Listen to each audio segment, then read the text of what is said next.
About element, symbol and valency. तो element की अगर बात करें तो प्रीवियस टाइम में 9 एलिमेंट्स थे जिनके बारे में लोग जानते थे।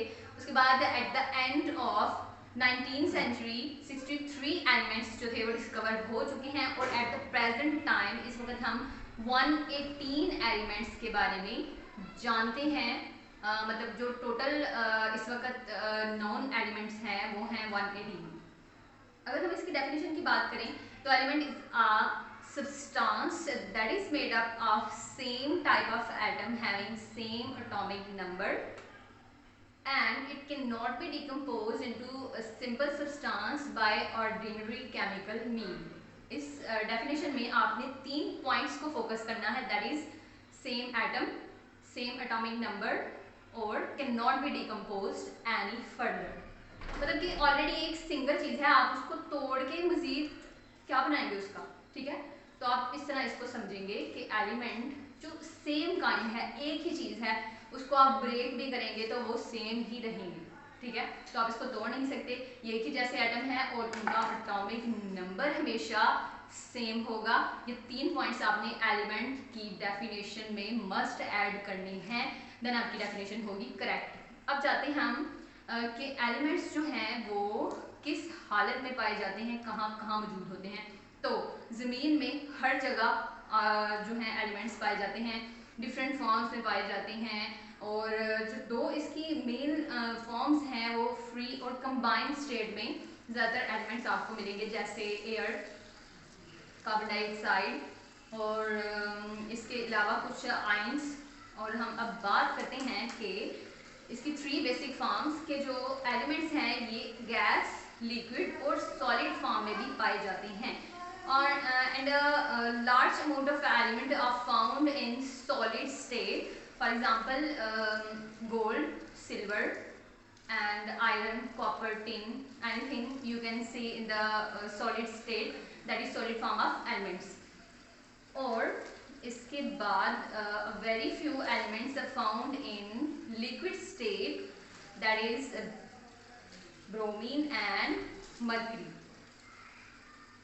After that, a few elements found in gaseous state also, that is oxygen, carbon dioxide, hydrogen and nitrogen।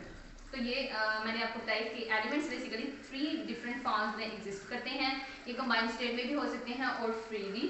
उसके बाद हम बात कर लेते हैं एलिमेंट। एलिमेंट को जाहिर करने के लिए हम सिंबल का इस्तेमाल करते हैं। सिंबल मतलब एक ऐसा निशान जिससे हम एलिमेंट्स को जाहिर करते हैं और ये है abbreviation for the name of element, that is may be in the language of English, Latin, Greek और जर्मन।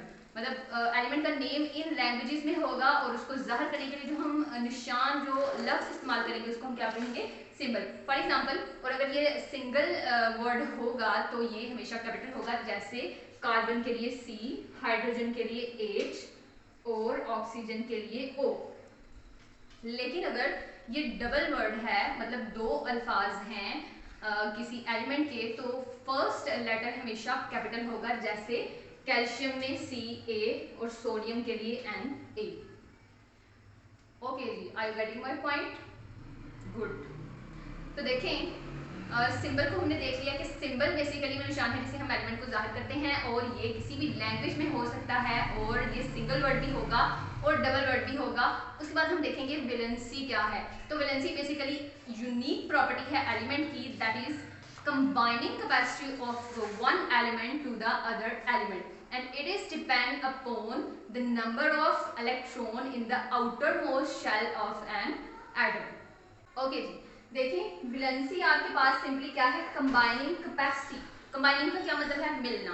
कैपेसिटी सलाहियत, एक एलिमेंट की दूसरे एलिमेंट से मिलने की जो सलाहियत है हम उसको क्या कहते हैं, वैलेंसी। और इसको हम डिफाइन कैसे करेंगे, 1 लाइन इसकी डेफिनेशन है, combining capacity of an element to the other element. तो ये डिपेंड किस पे करती है, आउटर मोस्ट इलेक्ट्रॉन्स पे, कि जितने किसी एलिमेंट के बाहर वाले शेल में इलेक्ट्रॉन होंगे, सॉरी एटम के बाहर वाले शेल में जितने इलेक्ट्रॉन होंगे वो उसकी क्या होगी, वैलेंसी। तो वैलेंसी को हम इन की टर्म्स में डिफाइन कर लेते हैं कि आयनिक कंपाउंड में वैलेंसी को कैसे डिफाइन करें और ऑर्गेनिक कंपाउंड को में वैलेंसी को कैसे डिफाइन करें, क्योंकि इन दोनों कंपाउंड में वैलेंसी को हम डिफरेंट तरीके से डिफाइन करते हैं। हम देखते हैं ऐसा क्यों है।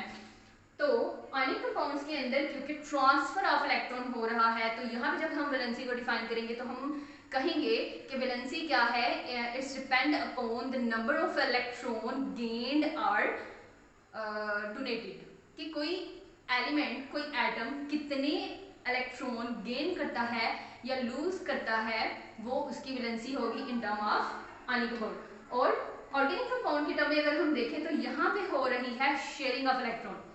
तो ऑब्वियसली यहाँ पे हम ये देखेंगे कि कोई एटम, एलिमेंट का कोई एटम कितने इलेक्ट्रॉन शेयर कर रहा है दूसरे एटम के साथ, किसी भी दूसरे एलिमेंट के एटम के साथ। तो इसके अलावा जो एक पॉइंट है फाइनली जो डिस्कस हुआ है इस टॉपिक के अंदर, वो है जी कुछ ऐसे एलिमेंट्स भी होते हैं जिनकी एक से ज़्यादा वैलेंसी भी होती है। मतलब ओवरऑल आपके पास एलिमेंट्स बहुत ज़्यादा ऐसे हैं जिनकी एक ही वैलेंसी है, लेकिन कुछ एलिमेंट्स ऐसे हैं जिनकी एक से ज़्यादा वैलेंसी है, तो उसको हम कहते हैं वेरिएबल वैलेंसी। जैसे फेरस, ये है जी आपके पास फेरस सल्फेट, और इसमें आयरन की वैलेंसी 2 है, और इसके अलावा आपके पास एक कंपाउंड है फेरिक सल्फेट, इसमें आयरन की वैलेंसी आपके पास 3 होती है। तो वैसे हम इसको फेरम बोलते हैं, लेकिन जो इसका फाइनल UN का वर्ड है उसको हम रिमूव करके OUS एंड पे लगाते हैं for the lower valency and IC for the high valency. Ferrous मतलब 2, ferric, ferrous lower valency 2, ferric high valency 3। Okay ji, हमारा ये टॉपिक कंप्लीट हो गया है। आपका अगर कोई क्वेश्चन है तो पूछिएगा, और चैनल को लाइक और सब्सक्राइब करना मत भूलिएगा।